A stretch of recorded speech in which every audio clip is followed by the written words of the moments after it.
reminds me of an apocryphal tale about Mozart. Young man of 25 or so once asked to see Mozart, and he said, "I'm thinking of starting to write symphonies, and I'd like to get your advice." And Mozart said, "Well, you're too young to write symphonies." And the guy says, "But you were writing them when you were 10 years old." And Mozart says, "Yes," he says, "but I wasn't asking anybody else for advice how to do it."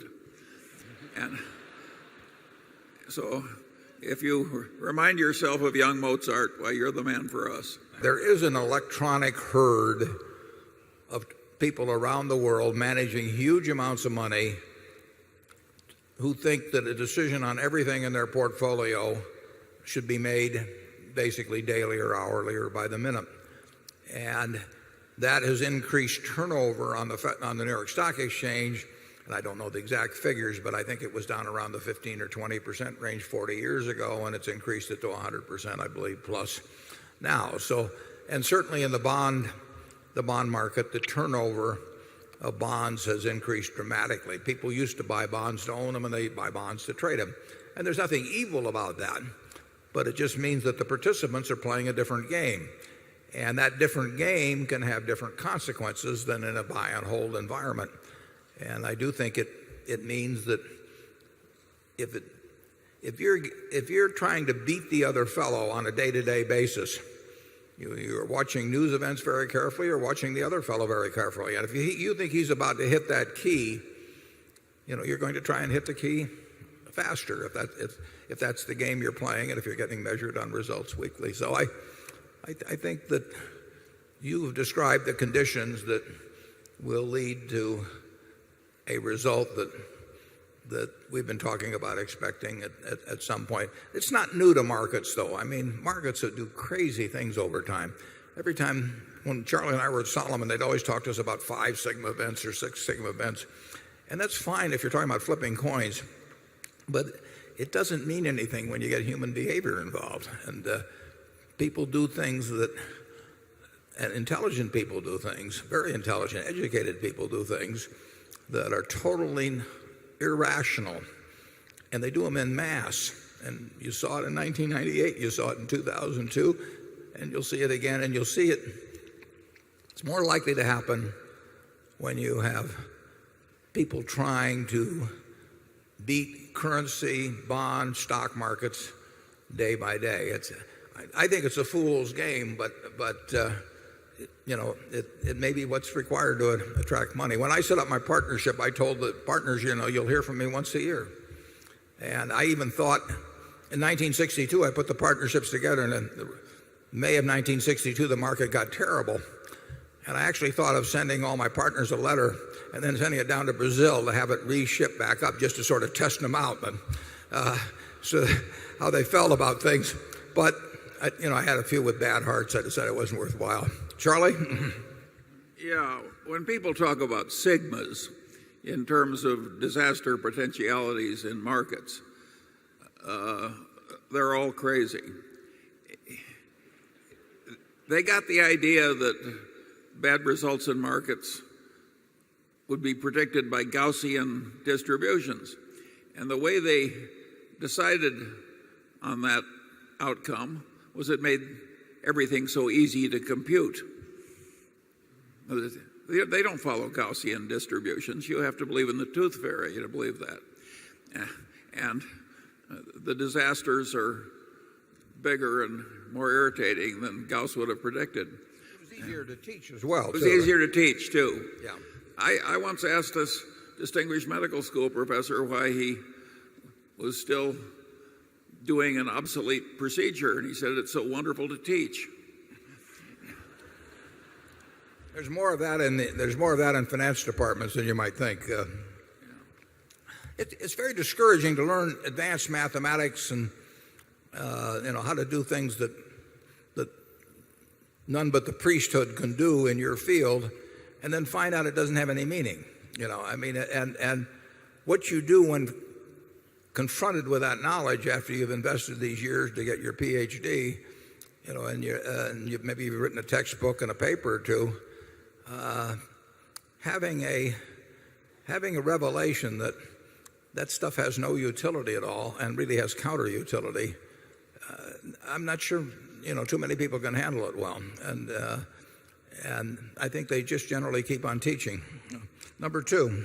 You seem amazing at keeping your composure in tough situations. I would be very interested to know what your thought process was when you were in that incredibly stressful situation. You knew the world was watching, and you went head to head with LeBron James. The game was rigged. He was the one that had a problem. What I'd really like to know is, I'm a real big fan of you and Mr. Gates and your philosophy of channeling all the value you've created back into the world. And I have a successful business, and I'd like to do the same, but maybe in 20 or 30 or 40 years. And with a time horizon like that, I'd love to know what advice you'd give someone like me. Well, there's nothing wrong with your time horizon, in my view, as long as you plan to give it back.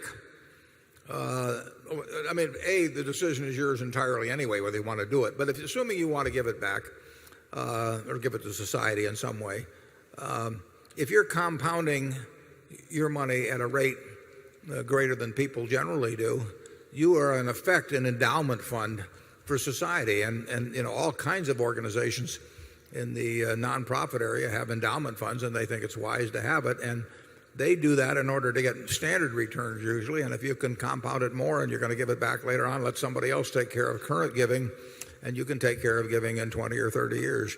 But I regard that as a personal decision. I always felt that I would compound money at a rate higher than average, and it would have been foolish to give away a significant portion of my capital to somebody who would spend it within months, when there could be a really much larger amount later on. And on the other hand, the time had come. I really thought my wife would be doing that, and when that didn't work out, the time had come to do something with it. And fortunately, I had some great options available, and I get to keep on doing what I love doing, and I let I farm out all the work. But when my wife had a baby, we hired an obstetrician. I didn't try and do it myself. I mean, when a tooth hurts, I don't have Charlie fix it. I go to a dentist. So when I had money to go give away, I believe in turning it over to people and I've got 5 different organizations, including my 3 kids, and I believe in turning it over to people who are energized, working hard at it, smart, doing it with their own money, the whole thing.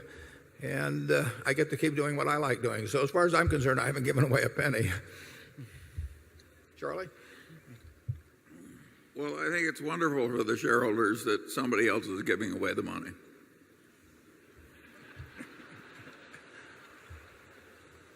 I tell you, if all Warren wanted to talk about was interfacing with applicants for donations, we would have a different life. And we wouldn't be very well adapted to it either. No, actually, on the smaller ones, I send them all to my sister Doris, and she does a great job with it and enjoys it, spends lots of time on it, good at it, and I'm glad she does it and I don't.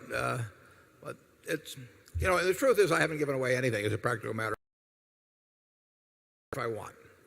There's no way I can sleep better, I can eat better. Other people might think I could eat better, but I haven't given up anything. Now, if you think about it, somebody that gives up having an evening out, somebody that gives up their time working on something, somebody that doesn't take their kids to Disneyland this year because they've given the money instead to their church. I mean, those people are changing their lives in some way. What they give, I haven't changed my life at all. I don't want to change my life. I'm having a lot of fun doing what I do, and it's just a bunch of stock certificates that one way or another they're going to go someplace.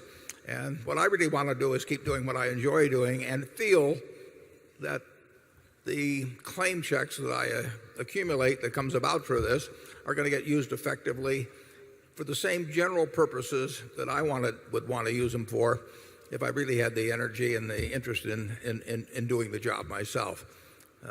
But somebody else can keep doing the work.